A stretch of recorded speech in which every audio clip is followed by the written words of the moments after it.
অনেক বছর আগে এই গ্রামে ঘটে গিয়েছিল এক ভয়ঙ্কর ঘটনা। একটা গুপ্তধনের খোঁজে গিয়ে আর কেউ কোনোদিন ফিরে আসেনি। তখন কেউ জানত না এই গুপ্তধন আসলে মানুষের জন্য নয়, এটা এক ভয়ঙ্কর অভিশাপ। রহিম, এক সাহসী তরুণ, সিদ্ধান্ত নিল সেই গুপ্তধন সে খুঁজবেই। অন্ধকার জঙ্গলের ভেতর দিয়ে এগিয়ে চলল রহিম। বাতাস থেমে গেল, কে যেন তার নাম ধরে ডাকছে। রহিম। হঠাৎ একটা পোড়া পুরনো বাড়ি। দরজা খুলতেই কেমন অদ্ভুত ঠান্ডা আর গভীর নীরবতা।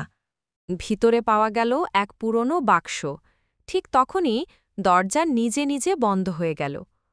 অন্ধকারের মধ্যে ভেসে এলো অজানা কারো ভয়ঙ্কর হাসি।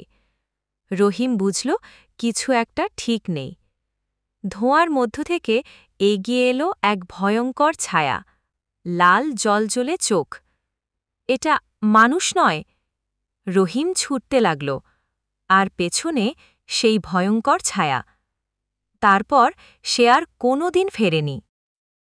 আজও গভীর রাতে শোনা যায় সেই ডাক, রহিম। বন্ধুরা, তুমি কি সাহস করবে এই গুপ্তধনের খোঁজে যেতে? কমেন্টে জানাও, আর সাবস্ক্রাইব করতে ভুলবে না কিন্তু।